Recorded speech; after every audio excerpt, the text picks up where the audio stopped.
Berti berti kurban berti berti berti hayran berti kumam aleyküm ilmin berti khamad le kharadir ke khagir hatta piro ke cides mengir berti berti kurban berti berti berti hayran berti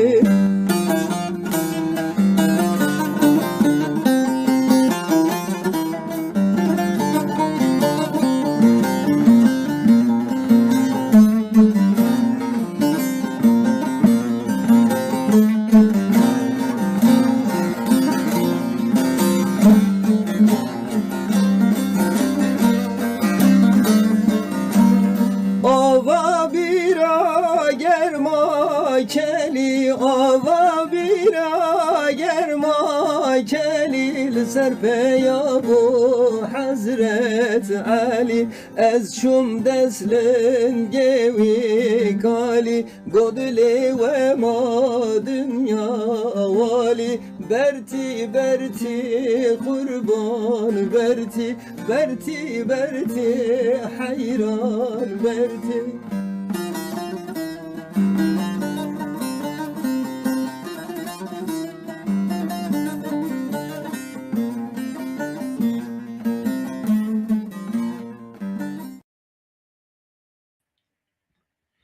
دم چاقا و خاش با کردن برومت دم چاقا و خاش با کردن آنسولی ناوین هیجا ناوی پلاتفورم کردن آنسولی ناوین و گشت که سلافت کنی و بخیراتن برنامه پیکان تیوی دنگ کردن آنسولی ناوینه ایرو 29 ماه آدار 2024 ام به برنامه کدن لپیش بریوانه و میوانن مالاوانه وک ما برج گوته بو تبی مه آداره ده حتی نی امی سبجی برنامه که داوی برنامه که پاشه جبوی سچما چه بکن احتمالا که مزنه برنامه می سبه جنن کردن آنها چولی ناوین چند جنابه امی برنامه چه بکن و برنامه پاشیه ما حتی نها همان هفته کی سه چهار جرا ما برنامه چه دکرین لسر هلبجارتنه لسر کردن آنها چولی ناوین و کنج زن ام نها وی گاول لسر فیسبوک لسر یوتیوب لسر تویتر و ناوی خیلی نها اکس و لسر اینستاگرام ام وشانه دکن از رژی رجا دکم کو جارک کنترل که ام لسر هر چهار سوسیال مدیا هنی آنی تنانی ام جوا داخواز رجا دکن ببن اندام پیکان تیوی ببن abone پیکان تیوی دا کو ام بگیجن پر کسا اما ایرو برنامه خب ترکی بردام بکن و گرنین و از همانجی ورگرم سر ترکی merhaba değerli konuklar, değerli izleyiciler. Programımızı bugün Türkçe yapacağız. Bugünkü konuklarımız Pekan yöneticileri. 3 tane değerli arkadaşımız var. Ben rejiden rica edeyim. Arkadaşlarımızı ekrana alsın.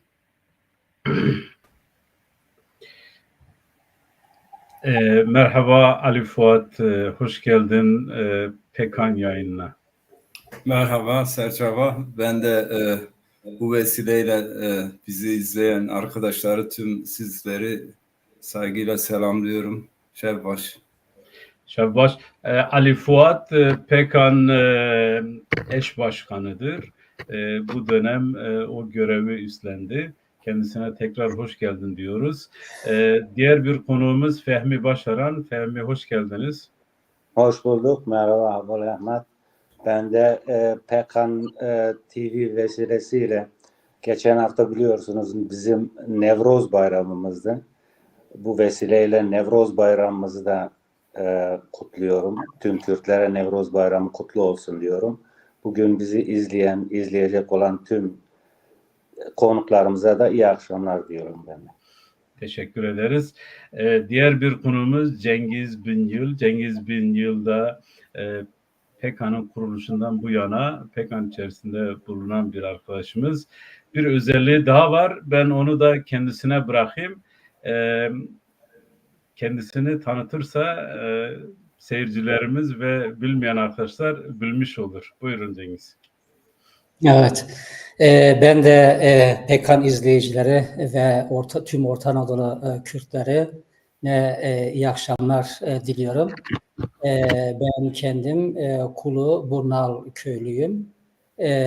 Macir köyü diyorlar ve bir yeri de damlara çorak atıldığı için, çok fazla çorak götürdüğü için bir de çorak köyü derlerdi. Bu biçimden daha çok bilinen bir köydür. Burnal dediğinde biraz düşündürüyor. İsim biraz yabancı geliyor insanlarımıza, halkımıza. Bu vesileyle tüm arkadaşlara bu akşamki program içinde hoş geldin diyorum. Teşekkür ederiz. Ben soruları yöneltmeden önce kısa bir şey söylemek istiyorum. PKK sivil bir toplum örgütüdür. Amacı Orta Anadolu Kürtlerinin asimilasyona karşı onların varlığı ve kimliğini korumak ve ilerletmek, yaşatmaktır. Bu anlamda PKK bir taraftır. Orta Anadolu Kürtlerinin bir tarafıdır. Bunu da bu şekilde belirtelim. Çünkü sebebi bazen yazışmalar da geliyor. Siz neden böyle bir yayın yapıyorsunuz? Neden tek taraflı bir yayın yapıyoruz? Biz Orta Anadolu Kürtlerinin tarafıyız ve bundan dolayı bu şekilde bir yayıncılık yapıyoruz. Orta Anadolu Kürtlerini savunan, koruyan, kollayan kim olursa olsun biz onlardan yanayız, onlardan tarafız. DEM Parti'de Orta Anadolu Kürtlerini ve kendisi gibi ifade etmek isteyen her topluluğu içinde barındıran bir partidir ve biz de bunun bir bileşeniyiz. Bunu söyledikten sonra Sayın Eş Başkan Ali Fuat'a yönelteyim. Görüyorsunuz Orta Anadolu'da genel Kürdistan'da bir hareketlilik var, bir motivasyon var. Bunu neye bağlıyorsunuz? Orta Anadolu'daki bu 4 bölgedeki, 4 şehirdeki veyahut da 4 ilçedeki belediye başkanlığı, belediye seçimlerine katılan ilçe ve illerimizi nasıl görüyorsunuz? Doğru, spas Carak'tan Slafurez. Ben de tüm arkadaşlar tekrar selamlıyorum. Şimdi özellikle Orta Anadolu Kürtleri tabii takriben 400-500 yıllık bir tarihçesi var. Kürdistan'dan kopup Orta Anadolu'ya gelmişler. Bugüne kadar dilini, kimliğini, kültürünü korumuş, onu korumayı becermiş. Dolayısıyla duygusal anlamda Kürdistan'la bağları son derece güçlü. Yani bu örneğin misak-ı milli sınırları içerisinde kalan Kürtleri de kapsamıyor. Örneğin işte güneyde herhangi bir şey olduğunda ya da Rojava'da Kürtler, Orta Anadolu Kürtleri son derece duyarlı. Dolayısıyla böyle bir realite Ben gerçekliği sizden var. rica edeyim, reji beni ikaz ediyor, biraz kameranızı biraz daha şey yapar mısınız, aşağı indirir misiniz? Çünkü kamera yukarıda, siz aşağıdasınız. Biraz tamam, bu şekil çok iyi. Pardon. Dolayısıyla Nevroz'un da tabii 2600 yıldan fazla bir tarihçesi var. İşte zalim DHK karşı Demirci Kava'nın başkaldırısı isyanı. Kürtler açısından tabii bir bahar bayramı niteliğinde değil, bir direniş bayramı niteliğinde kutlanma gerçekliği var. Bu çerçevede tabii Kürtler de bunu dikkate alarak özellikle son dönemde Kürt sorunun çözümüne yönelik de zamanın geldiğini deyim yerindeyse bu çerçevede bu Nevroz'u daha fazla sahiplenilmesi gerektiği bilinci oluştu. Bana göre biraz buradan hareketle değerlendirmek daha doğru olur. Dolayısıyla Kürdistan'da örneğin Nevroz çok müthiş coşkulu geçti. Nitekim biz Avrupa'da aynı şekilde oldukça coşkulu, yani belki de son yılların en büyük Nevroz'u diye nitelendirsek yanlış olmaz. Bu çerçevede genel anlamda Kürt halkında, Kürt toplumunda ciddi anlamda başta Nevroz olmak üzere kimliğine, kültürüne, diline sahip çıkma sürecinin yeniden artık başlatılması, startının verilmesi gerektiği hissediliyor, anlaşılıyor. Tabii biz yeni bir evreye de geçtik. Yani bu mücadelenin getirdiği sonuçlardan hareketle Nevroz'un böyle bir etkisi oldu. Tabii bu etki seçimlerle daha fazla öne çıkacak. Toplumumuz, Kürt halkı, özellikle Orta Anadolu Kürtleri yani uzun yıllardır bu mücadelenin içerisinde öyle ya da böyle siyasal partilerde, demokratik kitle örgütlerinde kendilerini buldular, kendilerini orayla birleşme, bütünleştirme şeklinde. Bir diğer tehlike var tabii Orta Anadolu Kürtleri aslında asimilasyon gerçekten büyük bir tehdit bizim için. Artık köylerde Kürtçe konuşulmuyor. Özellikle kitle iletişim araçlarının gelişmesi benzeri şeyler. Tabii bu noktada da bir hassasiyet oluşur. İnsanların diline sahip çıkma, kimliğine sahip çıkma arzusu bu çerçevede daha fazla öne çıktığını düşünüyorum. Nevrozlar o çerçevede biraz daha coşkulu geçti. Dediğimiz gibi yani sürecin geldiği nokta itibarıyla da hem ortak yaşam kültürünü savunan bir kültürel, toplumsal gerçekliğimiz var. Bu çerçevede biraz bakmak gerekiyor diye düşünüyorum. Teşekkür ederim. O zaman buradan Cengiz Bey'e görelim. Orta Anadolu Kürtleri yani kendi kimliklerine bir talepleri var. Bu talep son bu seçimlerde daha bariz olarak ortaya çıktı. Bunu neye bağlıyorsunuz? Nasıl görüyorsunuz bunu?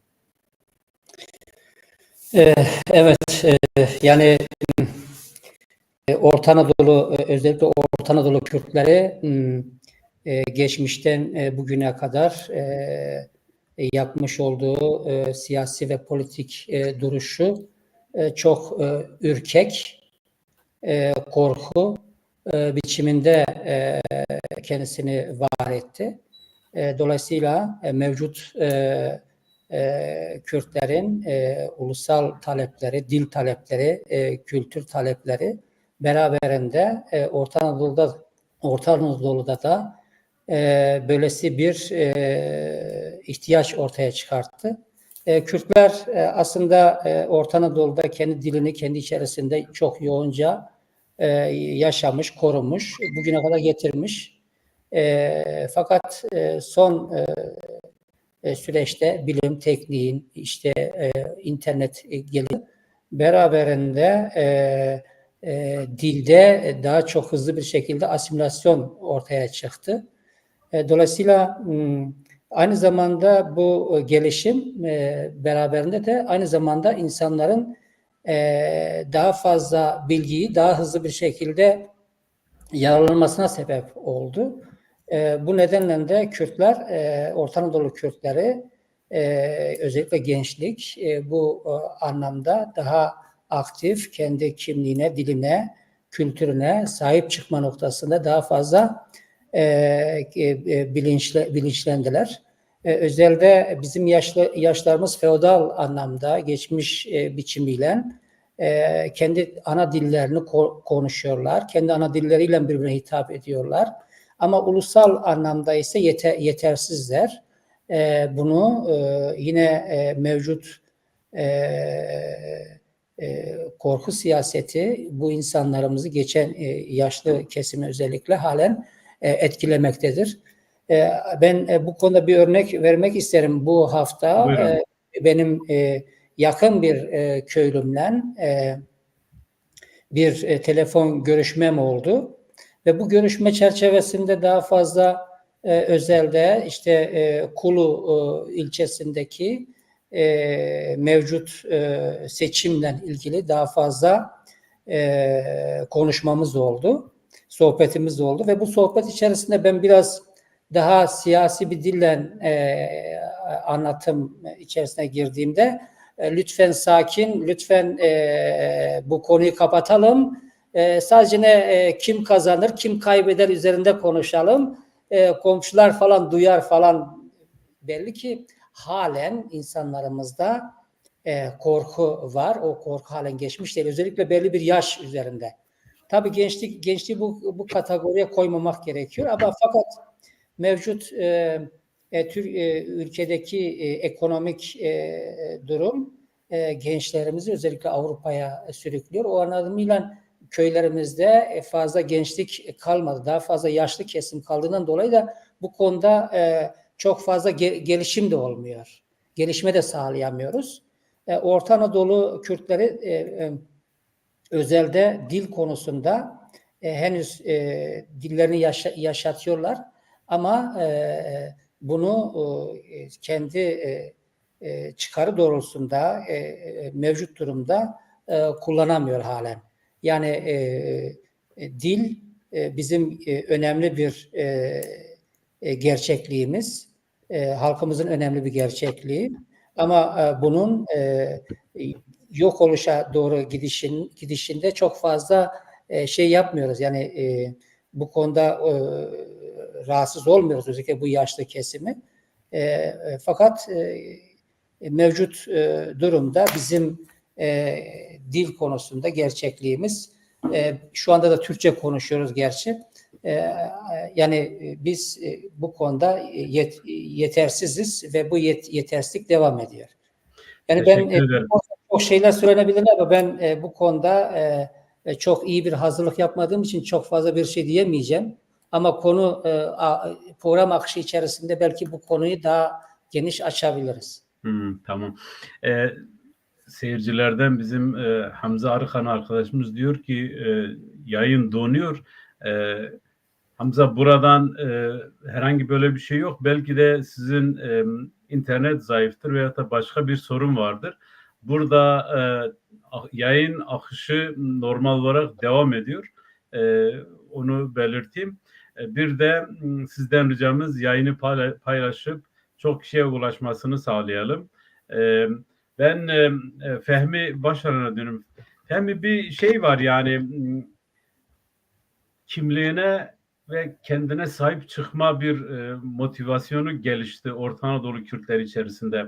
Siz de öyle mi görüyorsunuz yoksa farklı mı görüyorsunuz? Doğru. Ben de arkadaşlarım bıraktığı yerden devam edeyim. Şimdi Orta Anadolu Kürtleri Ali Fuat devamında söylediği gibi yani çoğu yerde 400-500 geçiyor. Belki daha fazladır. Bu yönde yani kesin ve net bir kanıt olmadığı için biz ancak bu varsayımlarla şey yapabiliyoruz, dile getirebiliyoruz. Orta Anadolu Kürtleri sürekli bir mücadele içerisinde oldu. Yani Orta Anadolu'ya geldiği günden beri, belki ondan öncesinde de sürekli bir mücadele, var olma mücadelesi.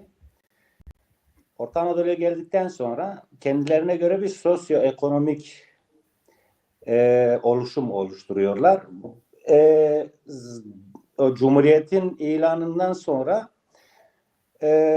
yani çok partili döneme geçildikten sonra çeşitli sol partilerin içerisinde yer almak kaydıyla bir şekilde, çünkü dönemde mevcut iktidara ve mevcut devlete baş kaldırı ancak sol partiler içerisinde olabiliyordu ve Kürtler bunu bir şekilde bir yere kadar sol, yani Türkiye'deki mevcut sistemin içindeki sol partilerle bu işi devam ettirdiler ama bir yere geldikten sonra bu artık doyurucu olmadı. Çünkü her gelen parti sadece kendi çıkarları için Orta Anadolu Kürtleri üzerine, yani genelde Kürdistan'daki Kürtler için de aynı şey geçerli ama özellikle bizim Orta Anadolu Kürtler için bu böyle oldu. Ondan sonra tabii 1990'la birlikte Kürtler artık yavaş yavaş kendi iradelerine sahip çıkmak için Kürt partileri bir şekilde devreye girdi. Orta Anadolu Kürtleri de tam destekle Kürt partilerini bugüne kadar hep desteklediler. Şimdi varoluşta sadece dille alakalı olan bir şey değil. Şimdi sen gördüğün bir şeyi görmüyorum şeklinde hareket ettiğin zaman bu tamamıyla inkar politikasıdır. Kültürü yok edersin, inkar edersin, dili yok edersin, inkar edersin. Bu hepimizi yani bugüne kadar sürekli bir mücadeleye sürükledi. Ve şöyle bir şey var. Biz Orta Anadolu Kürtleri bugüne kadar verdiğimiz mücadeleyi bizden önceki nesillerin verdiği mücadeleye borçluyuz. Eğer bizden öncekiler, annelerimiz özellikle, annelerimizin büyükleri dillerini korumamış olsaydı biz de bugün bu şekilde bunu devam ettiremezdik. Şimdi günümüze gelince de biliyorsunuz AK Parti Erdoğan iktidarı 2002'de başa geldiğinde bundan önceki siyasi partilerle birlikte bir şey, yani kafalarında şöyle bir şey gelişiyor. Ya biz Kürtleri alalım, biz bir yere kadar Kürtlerle gidelim, kandıralım, evirelim, çevirelim ama ondan sonra tekrar onları aldığımız yere geri getiririz mantığıyla hareket ettiler. Sonra Kürtler kendi partilerine sahip çıktılar. Yani %3'lerden, %4'lerden %8'lere kadar getirdiler. 2014'te biliyorsunuz. Ondan sonra Erdoğan'ın işine gelmedi. AK Parti'nin işine gelmedi. Çünkü Kürtlerin kendisine sahip çıkması, Kürtlerin kendi iradelerine sahip çıkması bir yerde onların ağacına balta vurdu. Bu bizim için de geçerli bir şey. Biz Orta Anadolu, özellikle Kolu, Cihanbeyli, ondan sonra Ankara'da, Hayman'da, Kırşehir'de güçlü kitleye sahip olan yani bir örgütlülüğümüz var. Geçmişimiz çok sağlam. Yani bugün insanlarımız şunu gördüler. Ya bizim siyasetçilerimiz seçimden önce Yüksek Seçim Kurulu'na gidiyor. Yüksek Seçim Kurulu'nda bütün beyanatını veriyor. Yüksek Seçim Kurumu evet diyor, sen aday olabilirsin. Milletvekili için de aynı şeyi söylüyor. Belediye başkanları için de aynı şeyi söylüyor. Ama biz irademizi kullandıktan sonra, kendi milletvekillerimiz geldikten sonra, kendi eş başkanı, belediye başkanlarımız geldikten sonra bir şekilde kayyum atıyor ve içeri atıyor. Yani buna insanlar artık göz yumamazlar. Bir şekilde itiraz etmeleri gerekiyor. Yani demokratik hiçbir toplumda bugüne kadar Kürtlere uygulanan asimilasyon, politika, siyaset üzerinden hiçbir, yani dünyanın hiçbir yerinde yok. Ve bunu da bütün dünyanın gözünün önünde yapıyor. Elbette bugün genç kesim Orta Anadolu gelici de bazı şeyleri görüyor. Diyor ki artık ben bu tek adamlık rejime, bu tek taraflı çalışan çarka dur diyeceğim. Ve biz bunu görüyoruz. Alfa Daval dile getirdi. Nevroz'da büyük bir bileşen oluştu. Ülkede oluştu. Kürtlerin bulunduğu tüm Avrupa'da, Batı ülkelerinde oluştu bu. Bu hem Avrupa'ya hem Batı'ya hem de Türkiye'ye. Artık Kürt iradesini görmeniz gerekiyor. Yoksa bu şekilde devam ederseniz ne Orta Doğu'ya huzur gelecek, ne Türkiye'ye huzur gelecek, ne de Batı'ya huzur gelecek. Bu şekilde şimdi Cihanbeyli'de, Kulu'da biz Kürtlerle Türkler kaç senedir, yani belki daha fazladır, 500-600 senedir biz bir arada yaşıyoruz. Telefon, tamam. Evet, bir arada yaşıyoruz. Bizim Türklerle hiçbir zaman hiçbir sorunumuz olmadı. Hiçbir zaman. Ne zaman siyasetçiler, politikacılar bunları kendi lehlerine kullanmak için ortaya çıktı. Bu bir şekilde düşmanlığa dönüştü. Halbuki bizim Türklerle, bizim gibi bizimle dost olan insanlarla hiçbir yani hiçbir başka bir alternatifimiz, başka bir düşüncemiz yok. Ben şunu iyi biliyorum. Biz 2004'te Gölyazı'da bunu başardık. 2 dönem kendi partimiz belediye başkanlığını aldı. Şu an ben bunu Cihanbeyli'de de Kulu'da da hissediyorum. Artık insanlarımız kendi iradelerine sahip çıkacaklar. Teşekkür ederim Fehmi. Ben Ali Fuat Başkan'a döneyim. Şimdi ortada bir şey var, yani bir beklenti var. Bu beklenti nasıl karşılanacak? Yani biraz açıkladı arkadaşlar, hem Fehmi hem de Cengiz. Bir ikircelik var. Yani ben neden DEM Partisi'ne oy vereyim? bu Kürtler arasında da, Orta Anadolu Kürtler arasında aslında bu sayı, bu trend biraz daha yüksek. Bundan dolayı biz bu insanları nasıl ikna edeceğiz? Bu insanlar nasıl ikna olacak ki DEM Partisi'ne oy versin? Veyahut da bir başka söylemle kendisine oy versin. Bu arada şunu da söyleyeyim. Lütfen yayını paylaşın. Yayını paylaşırsanız daha çok kişiye ulaşır.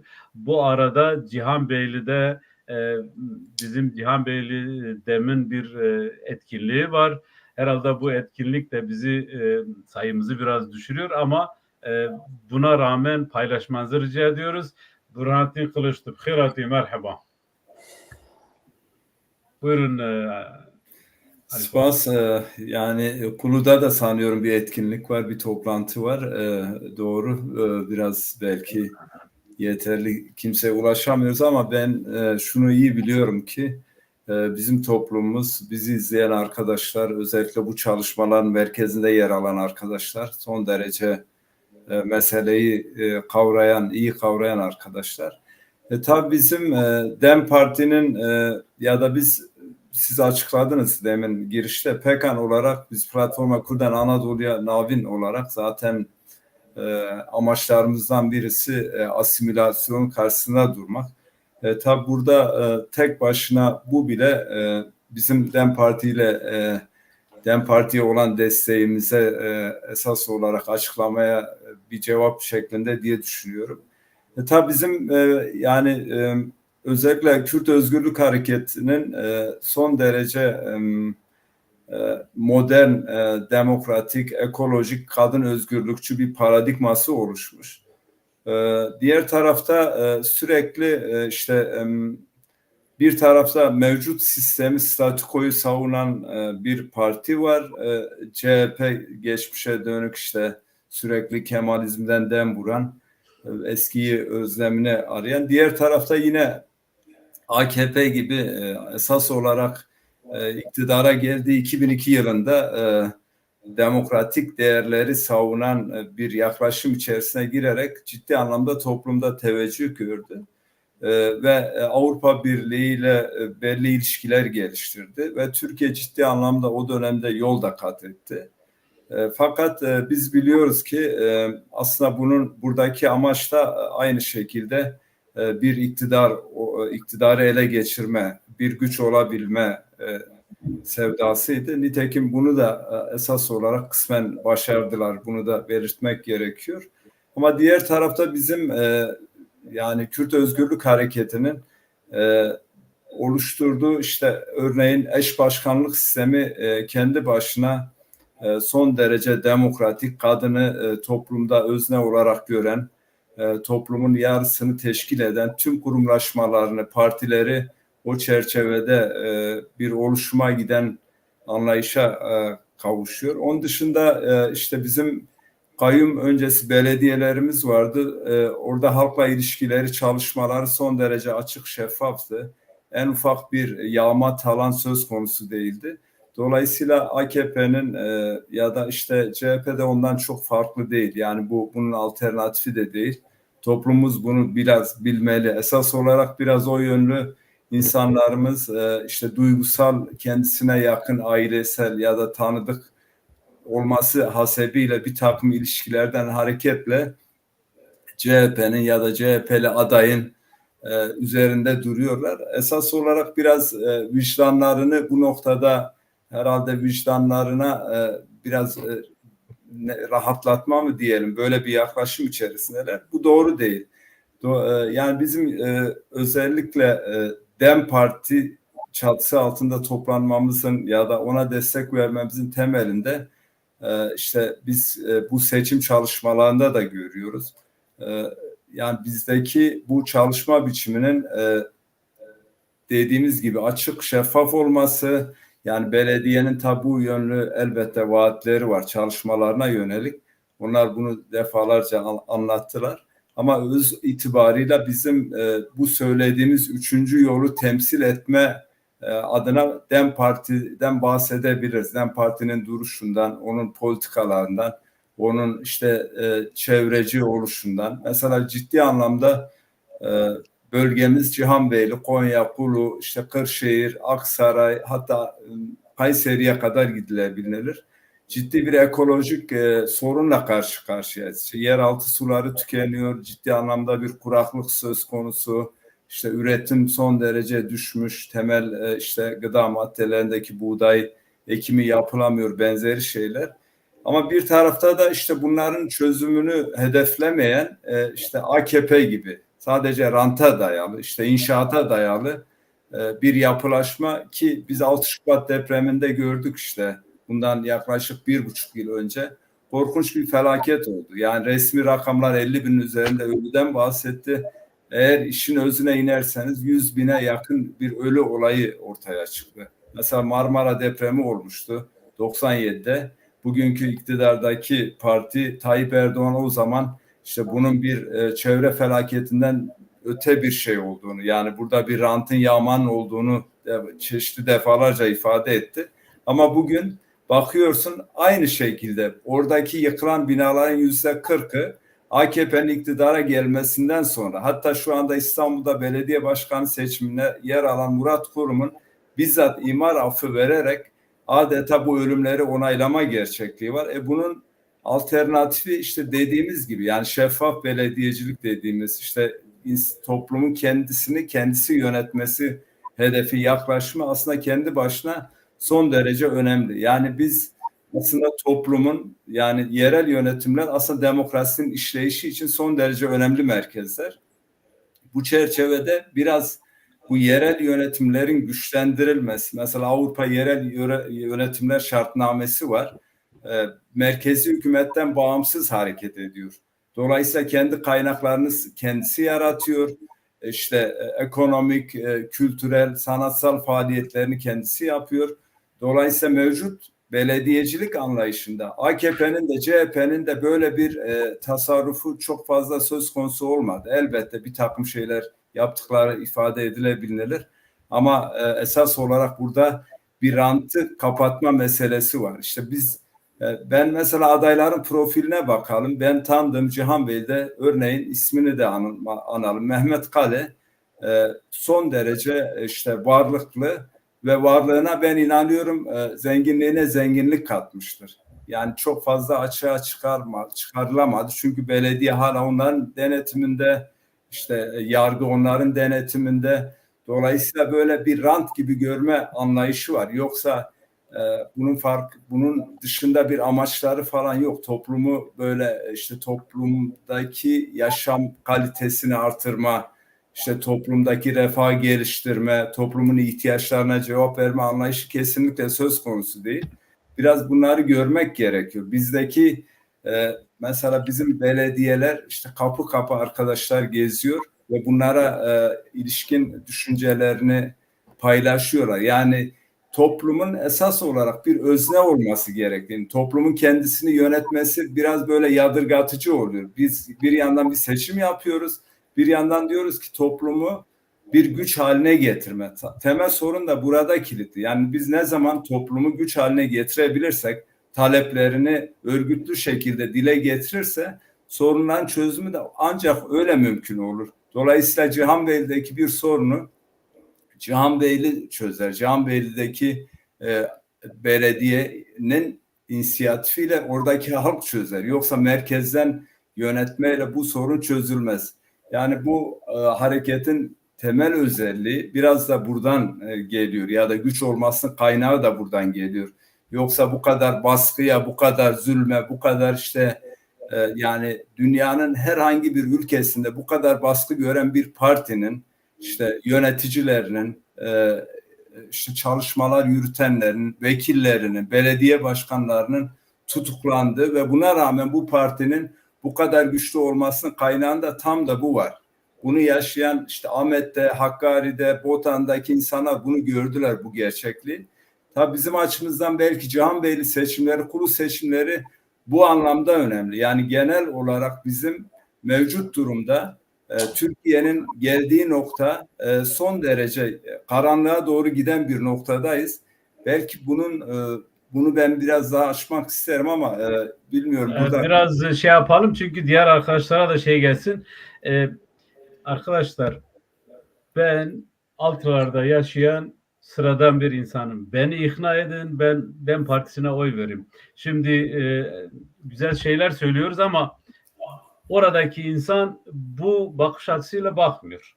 Onun için sizden ricam, biz oradaki insanlara nasıl anlatacağız? PKK neden böyle bir çalışmanın içerisinde? PKK neden Orta Anadolu Kürtlerinin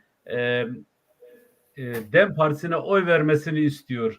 Bunun biraz bu çerçevede cevaplarsak memnun olurum. Buyurun Cengiz Bey. Ayrıca Osman Cengiz söylüyor ya, diyor ya, eş başkanlık kabul edilmiyor yasa göre. Evet, biz onu biliyoruz ama bu bir sistemdir. Bu sistem Kürtlerin bir kesimi tarafından kabul görmüştür.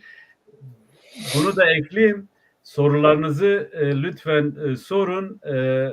Yani bir bölümden sonra reji onları ekrana getirecek. Ben de o soruları konuklarımıza ileteceğim. Buyurun Cengiz.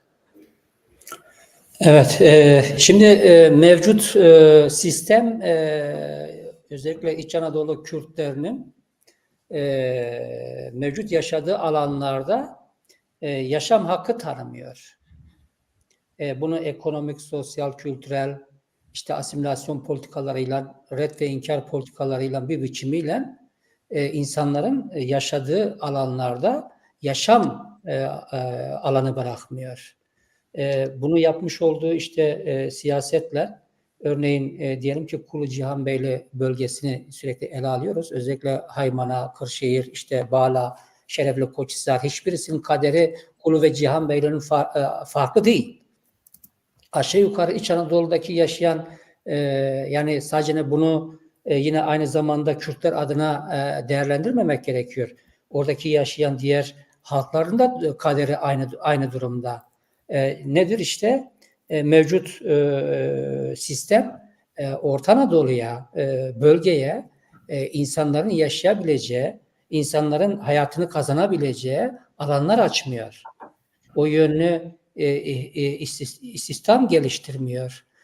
O yönlü ekonomik yatırımlar yapılmıyor. Dolayısıyla insanlar nüfus da çoğaldığından dolayı insanlar da bir arayış içerisine giriyor. Doğal olarak bir mevcut sistem bugüne kadar oradaki halkın yaşaması daha mevcut 21. yüzyıla uygun bir biçimde yaşaması için herhangi bir politik, siyasi, ekonomik bir kazanım getirmedi. Dolayısıyla sadece Sünni gelişmelerle, Sünni bazı daha fazla Sünni yatırımlarla bunu yapıyor ve dolayısıyla halkın mevcut yaşadığı alanlarda yaşayabilmesi için gereken politik ve siyasi ekonomik gelişmeler sağlamıyor. Örneğin çevremizde genel anlamıyla bir gencin geleceğini görmüyor. Geleceğini görmeyen genç dolayısıyla bir farklı arayış içerisine giriyor. Bu arayış ya büyük şehirlere daha fazla oluyor ya da Avrupa'ya ya da dünyanın herhangi bir ülkesine, yani dünyanın 3. bir ülkesine çıkış yapıyor. Dolayısıyla geleceğini göremiyor. Yani neden DEM Parti, neden biz Kürtler, aslında Orta Anadolu Kürtleri belki de tarihinde ilk defa kendisine ait, kendisi için oy verebileceği, güvenebileceği, hak, hukuk, adalet getirebileceği noktasında DEM Parti'ye oyunu vermelidir tabii ki. Çünkü Kürtler kendisi için ilk defa siyaset yapıyor. Kürtler kendisi için tarihinde ilk defa politikaya giriyor. Yavaş yavaş bu konuda gelişmeler sağlıyor. Dolayısıyla Orta Anadolu'da, dünyada olduğu gibi Orta Anadolu'da da Kürtler kendisine ben varım diyor. Bu konuda tabii ki halkın desteğini istiyor. Halk desteği tabii ki bizim yapacağımız, DEM'in yapması gereken politikalarla özellikle dil ve kültürde yapacağı gelişmeler, ekonomik olarak yapacağı katkılar, bunlar çok önemli. Halkın mevcut yerinde kendi hayatını idame edebilmesi için alanların açacağı, biz diyoruz DEM Parti'dir. En fazla halkımızı biz tanıyoruz. En fazla halkımızı biz tanıdığımız için halkımızın ihtiyaçlarına göre orada şekilleneceğimizi ancak biz yapabiliriz. Diğer partiler ağırlıklı geldiklerinde halkın dini inançlarıyla daha fazla bağlıyorlar.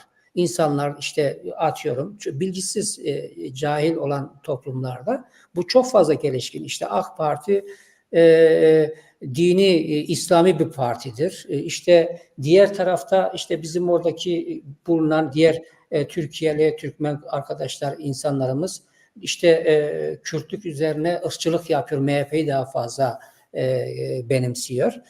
Dolayısıyla biz Kürtler daha fazla bizi bu konuda ikna noktasında kesinlikle dini, siyasi olarak kullanan bir rejim.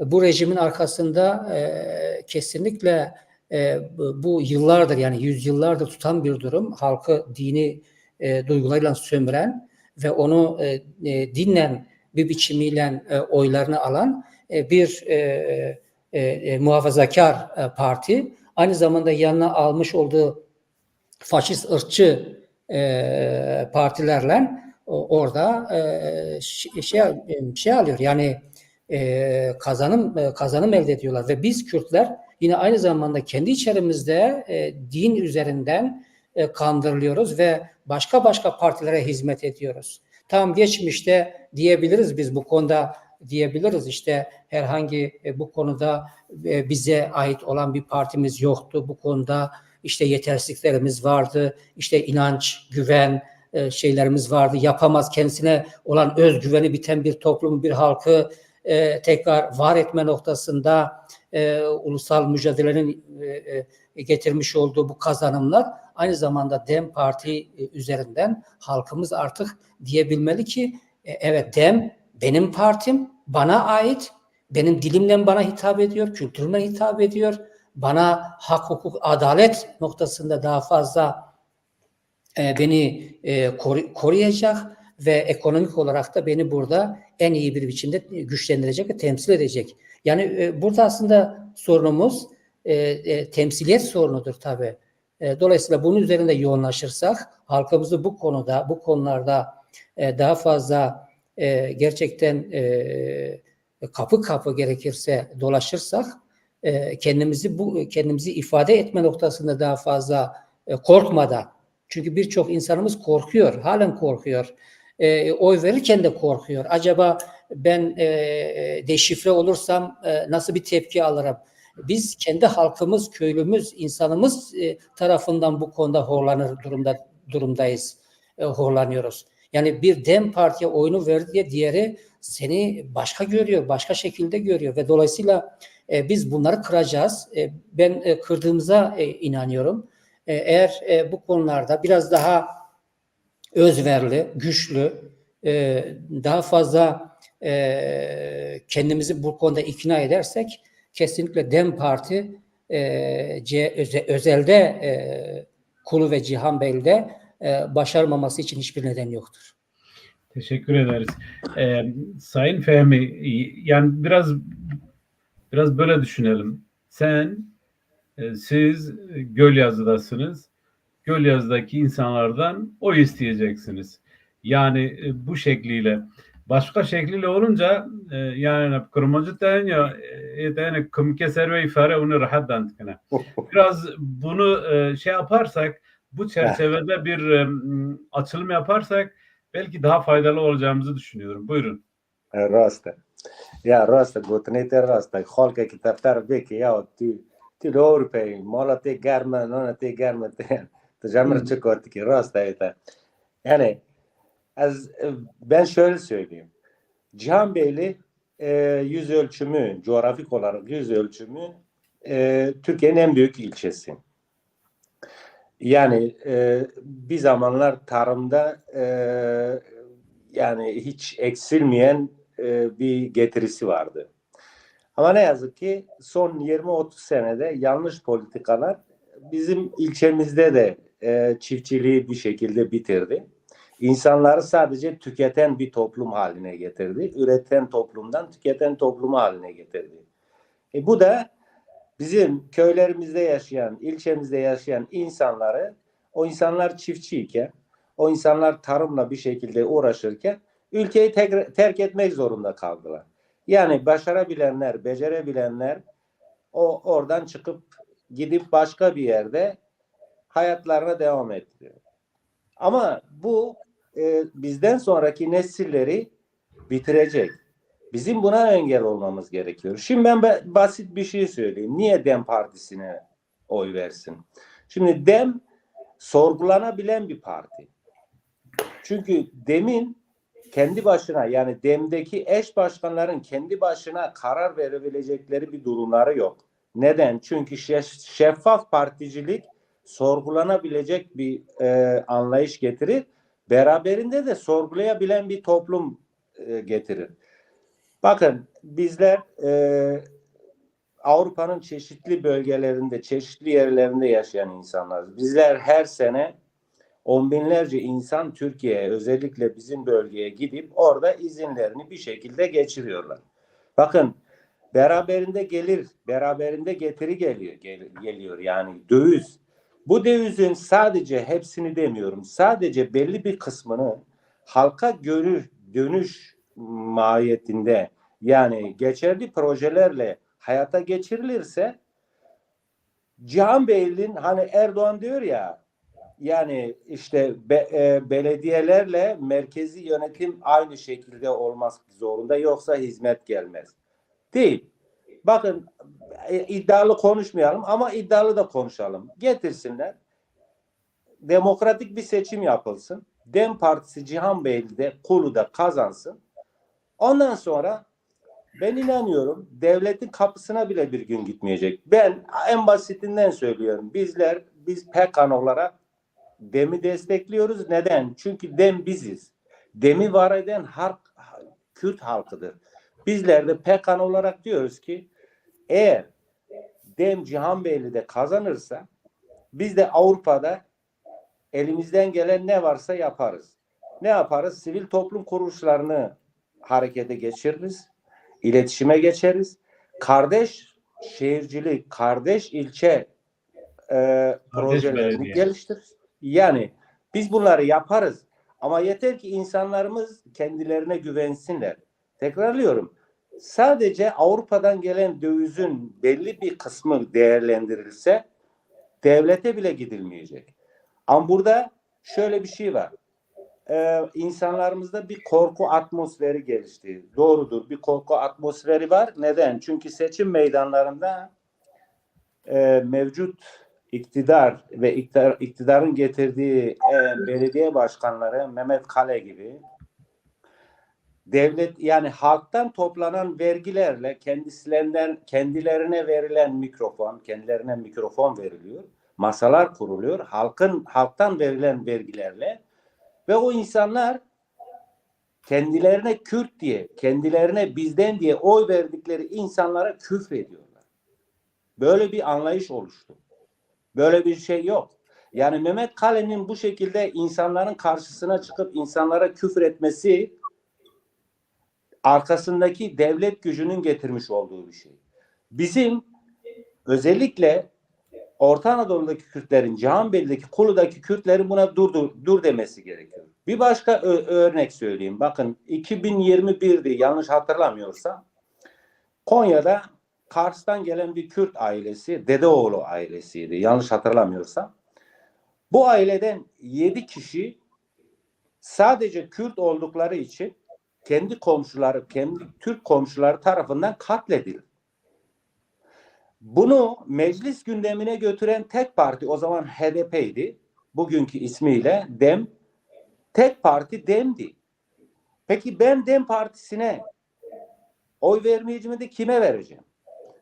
2022'de Gölyazı'da insanların en çok suya ihtiyaç duyduğu dönemde Gölyazı'nın suyu kesildi. İnsanlara çamurlu su içildi. Yani peki ben bunu meclis gündemine, Gölyazı'daki su sorununu meclis gündemine getiren parti bizim partimiz, DEM Partisi. Peki ben DEM Partisi'ni desteklemeyeceğim de kimi destekleyeceğim? Bakın ben size başka bir örnek çok. Şimdi mevcut belediye başkanı Kale İlker Monca. Ondan sonra Fırat Kızılkaya, Avcıkır Monca. Biz geçen hafta hem ülkede hem Avrupa'da Nevroz kutlandı. Nevroz Kürt bayramıdır. Her ikisi de Kürt. Bakın 15 Çanakkale şehitlerini anma şeyinde mesaj yayınlıyorlar.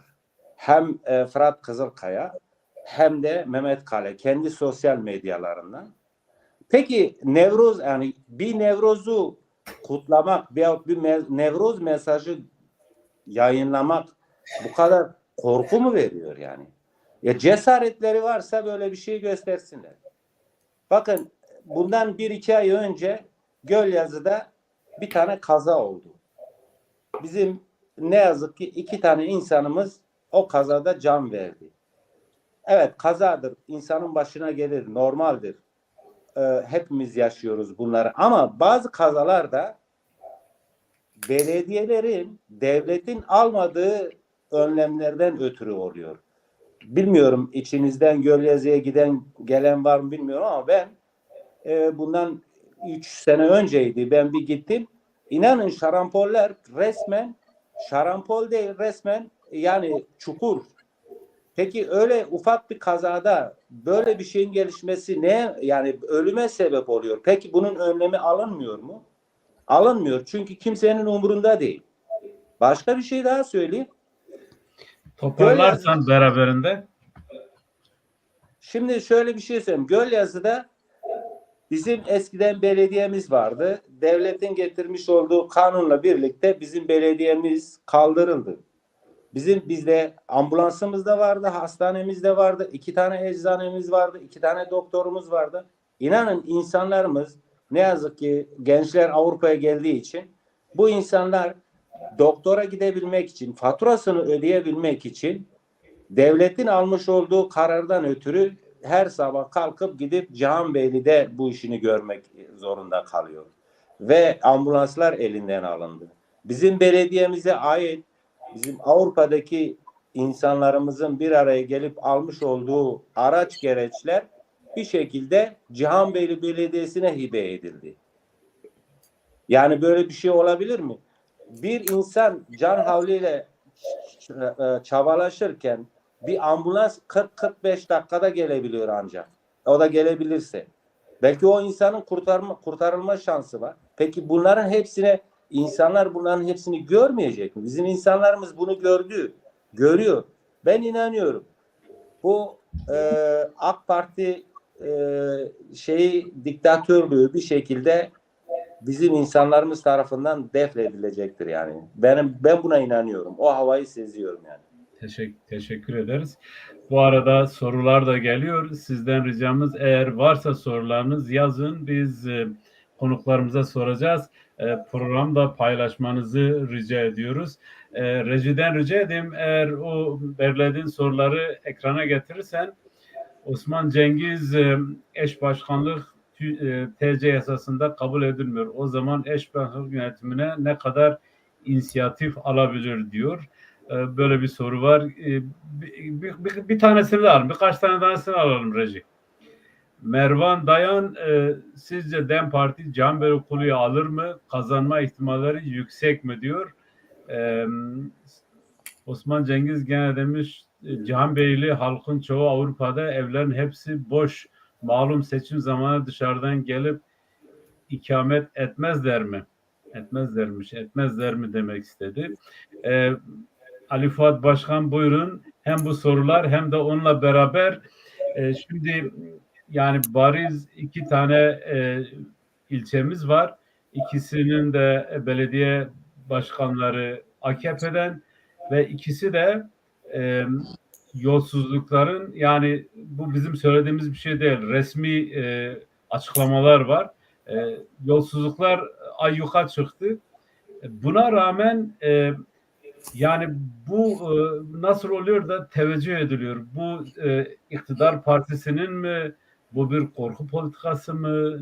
Nedir? Bunu nasıl açıklayacağız? Ya şimdi ben kısa cevap vereyim. Bu eş başkanlık sistemi biz Kürdistan'da birçok yerde uygulamada yaşattık bunu. Doğru, resmiyette yer almıyor ama biz pratik olarak bunu hayata geçirmişiz. Kadının ve erkeğin birlikte söz sahibi olabildiği bir yönetim modeli. Yani toplumun yarısını kadın teşkil ediyor. Kaynağını oradan alan bir şey. Dolayısıyla pratikte uygulanan ve sonuçları ortaya çıkan bir şey. Yani bizde de mesela eş başkanlık var. Kadının iradesini yansıtan, kadının sorunlarını ya da onun bakış açısını temsil eden bir sistem bizde de oluşmuş. Avrupa'nın mesela gelişmiş ülkelerinde de o sistem var. Bir de şu konu önemli. Yani mesela bir korku siyaseti var, doğru. Korkunun anlaşılır, esas olarak çok anlaşılır bir yanı da yok. Yani bu korkudan kaçış da yok. Yani mesela Cumhuriyet kurulmadan nüfusun %40'ı bu işte Rumlardan, Ermenilerden oluşuyordu. Bugün mesela onların esamesi okunmuyor. Dolayısıyla bunun bir kaçışı yok. Bununla yüzleşeceğiz. Bununla nasıl yüzleşeceğiz? Biz kavga vermiyoruz. Bir tek oyumuz var. Demokratik bir yarış deniliyor. Dolayısıyla biz o oyumuzun tecelli etmesini sağlarsak, demokratik siyasetin kanallarını açarsak bu sorunlar da doğal olarak çözülür kendiliğinden. Yani bir dede oğulları katliamı demin Emal Fehmi söyledi, yaşanmayacak. Ya da işte bizler kendimizi gizleme gereği duymayacağız. Böyle bir realite, gerçeklik var. Bir ikincisi, Avrupa'dan konuşmak kolay ama bizim kaygımız da oradaki yaşayan halkımız, o da bilinsin. Yani dolayısıyla bizler son derece bencil, egoist davranış içerisine girip geriye bakmayabiliriz. O da bilinsin. Dolayısıyla bizim temel kaygımız oradaki yaşayan insanlarımız ve onların yaşamları. Dolayısıyla layık oldukları yaşam bu değil. Ülkede geliştirilen ciddi bir boğucu atmosfer var. Bunun aşılabilmesi için hepimize rol düşüyor. Bizler buradan yapıyoruz. Oradakiler gidip bir seçimde oyunu toplu olarak kullanacak. Böyle bir atmosfer var. Böyle bir realite, gerçeklik var. Yıllardan beri AKP denenmiş, CHP denenmiş, mevcut siyasal partiler, düzen partileri hepsi denenmiş. Biz mesela Gölyaz'da 2 dönem belediye yönettik. Mullah Şimşek yönetiminde. Dolayısıyla oradaki halkımız hala o süreci anlatıyor. Mesela köyler, ben köyleri belediyeleri köy yaptı, mahalle yaptı.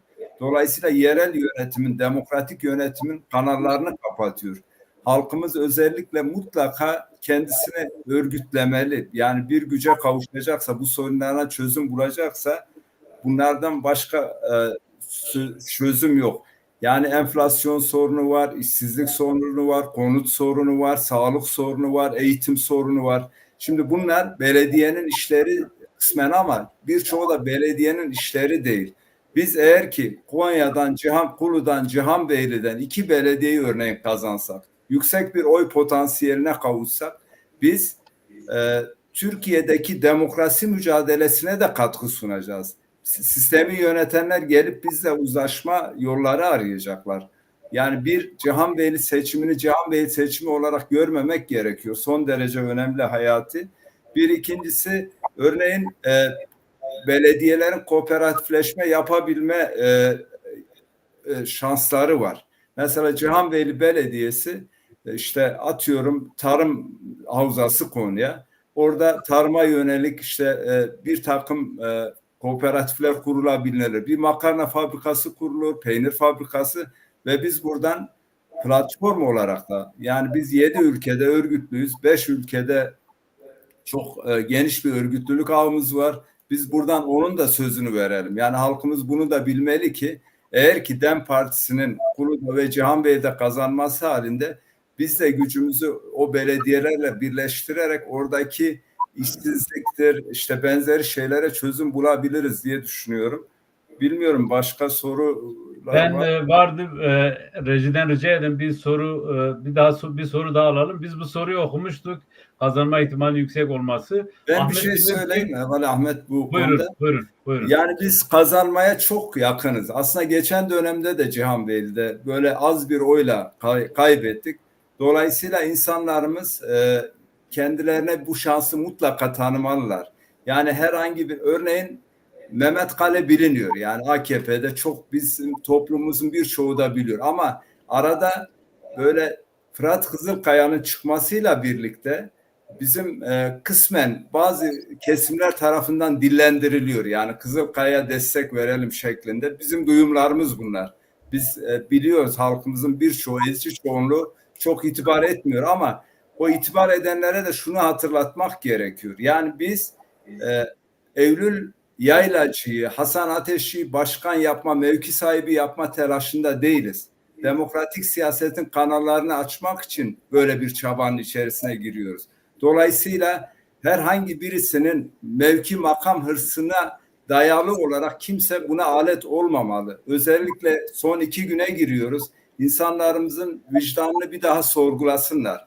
Yani kimi kendilerine daha yakın görüyorlar. İşte akşama kadar hakaret edilen bizleriz. Yani bu CHP tarafından yapılıyor. Belki Afyon'da yapılan tesadüfü gibi görülebilir ama işte Fırat Kızılkaya belki kanama yaptı. Örneğin Fırat Kızılkaya eğer ki gerçekten Kürt kimliğine sahip olsa idi direkt istifa ederdi ve bu istifası son derece anlamlı olurdu ve son derece değer görürdü. Yani bir belediye makamından çok daha fazla değeri olabilecekti. O çerçevede insanlarımız bunları mutlaka göz önünde bulundurmalı. Son 2 güne gidiyoruz. Hayati bir şey. Biz Avrupa'dan herkesi aramaya çalışıyoruz, ulaşmaya çalışıyoruz. Temel kaygımız oradaki yaşayan arkadaşlarımız, akrabalarımız, insanlarımız. Bu çerçevede herkes seferber olmalı. Yani son derece tarihi bir seçim var. Yani bunu kimse göz ardı etmesin diyeyim. Zor spas. Emci Spastikini teşekkür ederiz.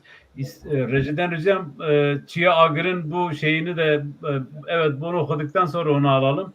Her tarafta demle kazanan CHP Cihanbeyli'de bize karşı aday çıkarmasına ne diyorsunuz? Bu soruyu kim cevaplamak ister? Buyurun. Ya ben cevaplayayım da arkadaşlar çok konuştum özür dilerim ama ben bir şey söyleyeyim. Bu derin devletin işi arkadaşlar. Bunun lamıcımı yok.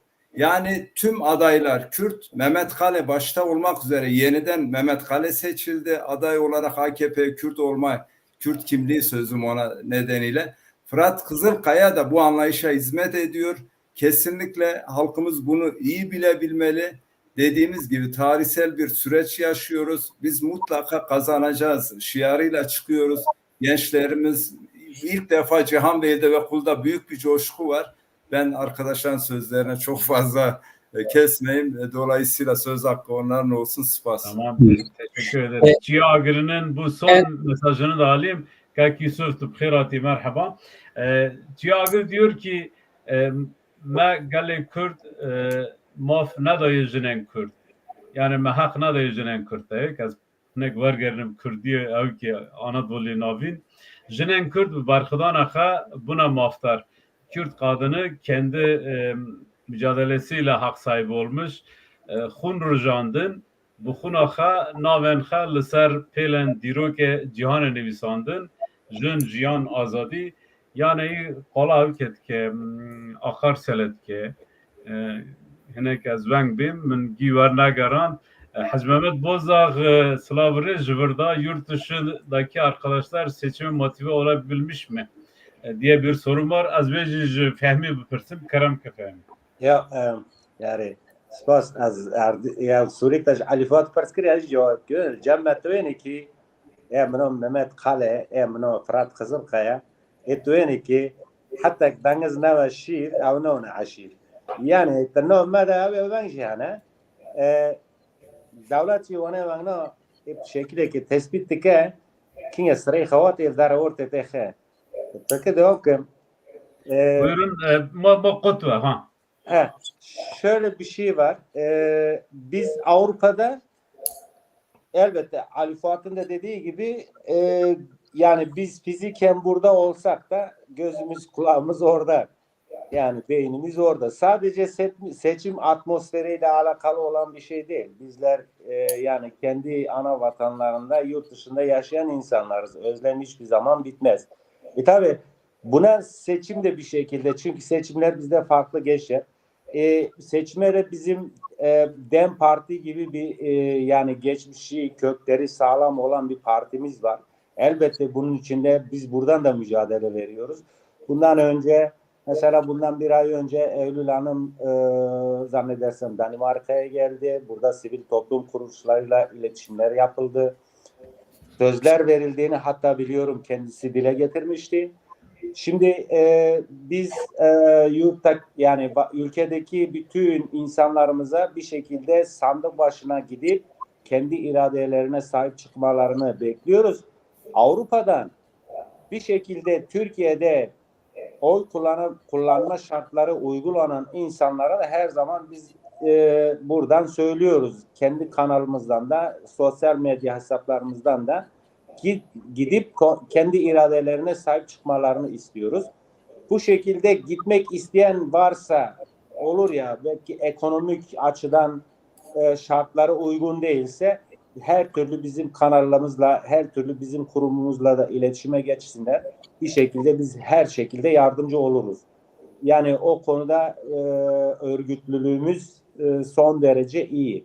Ben bunu çok değerli buluyorum. Özellikle PKK'nın sadece bu yerel seçimde değil, bundan önceki genel seçimlerde de biz yani Avrupa'nın hemen hemen her tarafında etkinliğimizi gösterdik. Böyle devam edecek. Teşekkür ederim. Sayın Cengiz Bingöl, Hacı Mehmet Bozdağ'ın bu sorusu biraz bize soru işaret veriyor. Yani aslında bize yönelik bir şeydir de. Avrupa acaba seçime hazır mıydı? Sanki geç mi başladılar? Böyle bir şey var mı? Bununla beraber böyle bir kısa bir toparlarsan daha sonra son sözlerinizi alacağız. Evet, arkadaşlar da değindi. Arkadaşların söylediklerini tekrarlamamaya çalışacağım. Evet, ya Mehmet Bozdağ arkadaşın sorusu yerinde bir soru. Aslında bir beklenti. Doğrudur. Orta Anadolu'daki halkımızın çoğu Avrupa'da yaşıyor, yurt dışında yaşıyor. Özellikle en fazla genç, dinamik kesim yurt dışında yaşıyor. Dolayısıyla biz PKK olarak da asıl görevlerimizden bir tanesi de böylesi dönemlerde ülkemizdeki gelişen bu gibi durumlarda tutum belirlemek ve bu halkımızın olumlu tutumunu ülkeye de yansımasını sağlamaktır. Biz bu konuda epey bir çaba içerisinde bulunduk. PKK olarak bu konuda çok fazla faaliyetlerimiz de oldu, propagandalarımız da oldu. Yine bu PKK TV aracılığıyla birçok kez toplantılar, birçok kez yayınlar yapıldı. Yine kendi yayınlarımızda, kendi bireysel çabalarımızda yine Avrupa'da birçok insanımızı bu konuda harekete geçirmeye çalıştık. Yine burada bütün arkadaşlar, buradaki örgütlü, bu konuda PKK cemaatinde olan tüm arkadaşların yine aynı zamanda ülkedeki bütün eş dost akrabalarına telefon açarak, onlara ulaşarak mutlak DEM Parti'ye oylarının verilmesi noktasında bir çaba içerisine, bir gayret içerisine girdiler. Daha fazla gerekiyor. Yalnız ben bu konu dışında bir şeye temas etmek isterim. Şimdi buyurun. Orta Anadolu'daki arkadaşlar eğer ben yanlış bir şey söylersem beni düzeltsinler. Şimdi diğer düzen partilerinin adayları da Kürt. Şimdi Kürt, evet. Evet. Çoğu Kürt.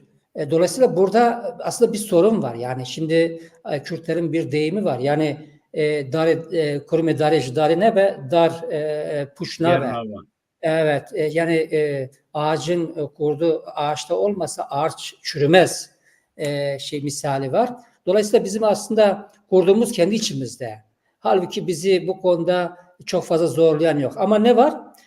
Kimileri kariyer üzerinde, kimiler maddiyat çıkar üzerinden bunu halkının çıkarlarını dikkate almıyor.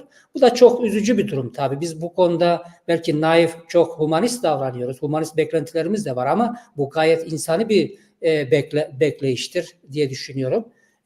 Bizim humanist tutumumuz, humanist kişiliğimiz bence her şeyin önünde olmalıdır. Ben diğer arkadaşlarımla birlikte de bir çağrıda bulunmak isterim. Bu diğer düzen partilerinde adaylarının tekrar vicdanen hesaplaşma içerisine girmelidir. Yine Fuat arkadaşın belirttiği gibi özde yıllardır Kürt halkının üstünde kambur olmuş bu çevrenin artık Kürt halkı üstünde kambur olmaktan çıkmalıdır, inmelidir. Kürt halkı bu konuda, bu seçimde bunlara iyi bir şekilde bir cevap vermelidir diye düşünüyorum. Teşekkür ederiz. Rejiden isterseniz Mehmet Saat'in yazdığını şeye alalım. Mehmet Saat diyor ki 80'lerde Fırat Kızılkaya Batman'da doktorluk yaparken korkudan sokağa çıkmazken ben korumalığını yaptım. Yenicoba'da bana buyur bir çayımı iç demeyen bir şahıs ama Batman'daki konuşmaların arkasında dursun, sözünün eri olsun, CHP'den istifa etsin, şeref, makam, mevkiden daha kıymetlidir demiş. İsterseniz Sefer Akbina'nın şeyini de alalım bir zahmet reji.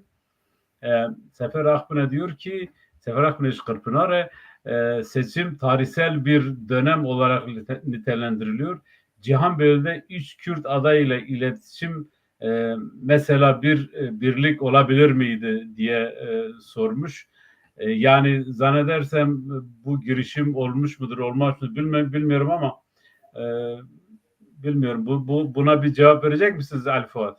Ya şöyle, yani arkadaşlar şunu bilmeli, yani Kürt olması, Kürt anne babadan doğması onun Kürt değerlerini, Kürt kimliğini, Kürt dilini sahiplenmesi anlamına gelmiyor. Hatta Kürtçe konuşması da bu anlama gelmiyor.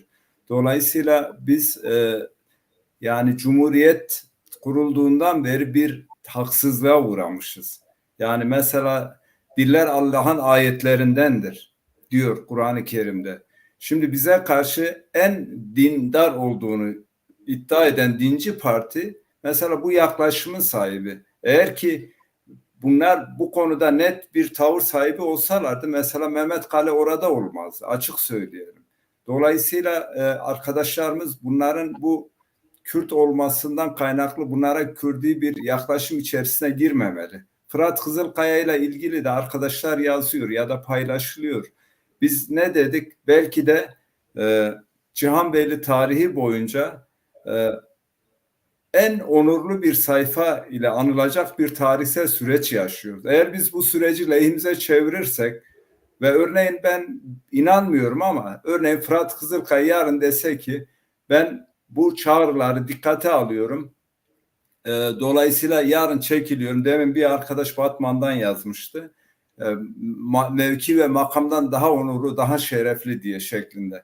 Dolayısıyla biz tabii ki insanımız. Biz Fırat Kızılkaya'yı Mehmet Kale ile bir elbette tutmayız. Ama bizim beklentimiz özellikle onunla hala onun tarafına gidip gelen insanlarımıza bir çağrı olsun bu. Yani biraz gerçekten insanlarımız vicdanını sorgulasın.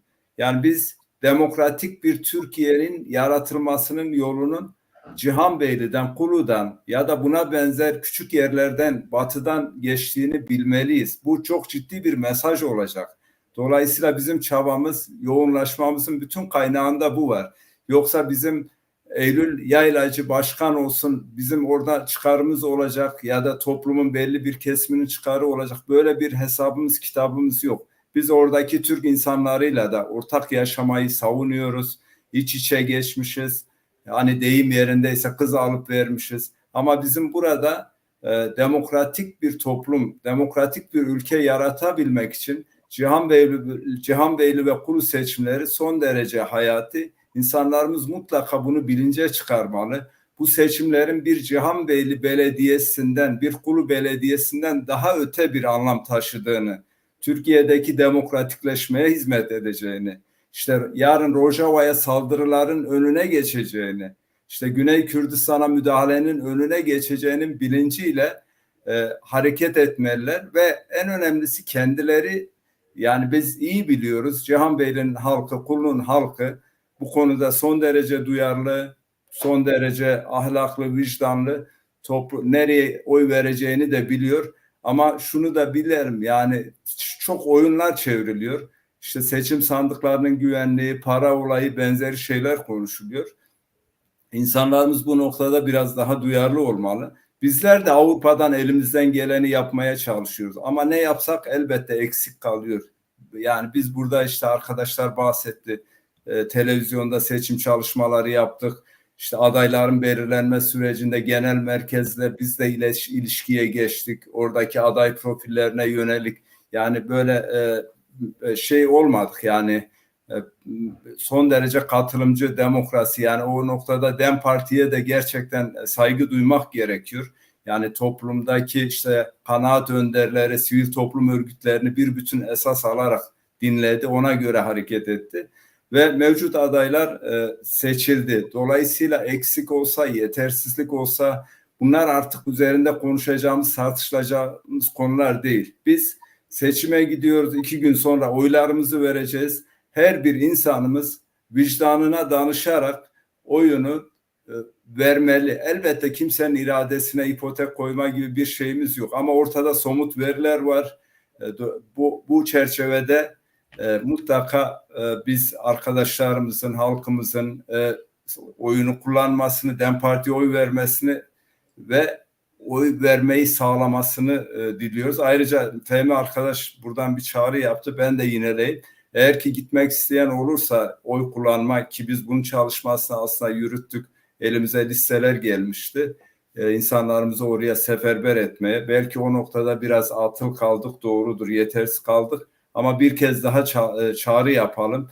Yani bu konuda ekonomik olarak üzerimize düşeni mutlaka yaparız. Eğer gidebilecek insanlarımız mutlaka gitmeli. Orada ikametgah varsa oyunu kullanmalı. Çok uzattım, spas. Teşekkür ederim. Şimdi Ali Fuat Başkan diyor ki 2 gün, hayır 2 günden daha az. Yani eğer doğru hesaplamışsam 33 saat sonra oy kullanılmaya başlanacak. Biz de programın sonuna yaklaşıyoruz. Artık son sözlerinizi alayım. Fehmi Başaran'a döneyim. Fehmi, isterseniz son olarak ne söylemek istersiniz? Tüm Orta Anadolu Kürtlerine, biz Cihanbeyli Kulu diyoruz. Evet, Cihanbeyli Kulu dışında işte Haymana, Kırşehir, Aksaray var. Buradan size sözü vermeden önce şunu da belirteyim. Biz Aksaray'daki adaylarla iletişim geçmeye çalıştık. Maalesef iletişimi kuramadık. Onlarla bir program yapmak istedik. Buradan bunu da belirtmiş olayım. Buyurun Fehmi.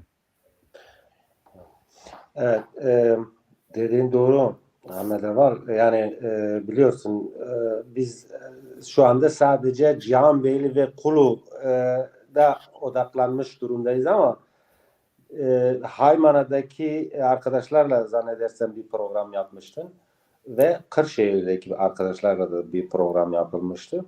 Tabii biz burada yani ağırlık olarak Cihanbeyli ve Kulu diyoruz ama gözümüz kulağımız orada da. Tüm Orta Anadolu Kürtlerine, hatta tüm Kürtlere, yani bizi dinleyen, bizi takip eden tüm Kürtlere çağrımız şu: iradenize sahip çıkın. Neden? Yani bir insan kendi iradesine saygı duyulmasını ister. Kendi görüşüne, kendi fikrine saygı duyulmasını ister. Bu da insanoğlunun ekmek su kadar en doğal hakkıdır. Şimdi şöyle, eğer pazar günü sandığa gideceklerse, sandığa gitmeden önce veyahut sandıkta mührü vuracakları zaman yani ellerini vicdanlarına koysunlar. Bizim sadece demokratik yollardan hak hukuk savunmaya çalışan siyasetçilerimiz var içeride. Hukukçularımız var içeride. Mehmet Bozdağ daha yeni çıktı. Yani Mehmet Bozdağ onların yani mevcut iktidarın keyfi hareketlerinden ötürü içeri girdi. Yeni çıktı. Dilerim öbür arkadaşlar da çıkar. Siyasetçilerimiz içeride, Gazetecilerimiz içeride, Roboski'de katledilen insanların katilleri ortada dolaşırken, mecliste dolaşırken, açık söyleyelim. Bunu gündeme getiren gazeteciler içeriye atıldı. O gazetecileri göz önüne getirerek gidip oy kullansınlar. Demin bahsettim. Kars'tan bir şekilde kopup gelen Konya'da yaşayan Dedeoğlu ailesi 7 kişi ya insanların gözünün önünde katledildi ve Konya 4. Ağır Ceza Mahkemesi katleden insanları tahliye etti. Böyle bir şey yok. Ya insanlar bunları gözlerinin önüne getirsinler. Biz yoksullaşıyoruz. Yani coğrafya olarak yoksullaşıyoruz. Bunu da mevcut iktidarın keyfi hareketleri, sadece tek taraflı çalışan çarkı beslediği için oluyor. Buna insanların dur demesi gerekiyor. Korkmasınlar. Zannetmesinler ki ya şimdi diyorlar ya dem gelse ne değişecek ki? Nasıl olsa ipler Erdoğan'ın elinde. Hayır, öyle bir şey yok. Devleti besleyen beldelerdir. Devleti besleyen ilçelerdir. İnsanlar eğer bir şekilde ben sorgulayan bir belediyecilik istiyorum diyorsa sorgulayan bir toplumun gelişmesine de vesile olacaklar. Yani düşünün bizim kendi topraklarımız bir şekilde yabancılara satılıyor. Eylül Hanım sık sık bunu gündeme getiriyor. Kendisinin hukukçu olması dolayısıyla.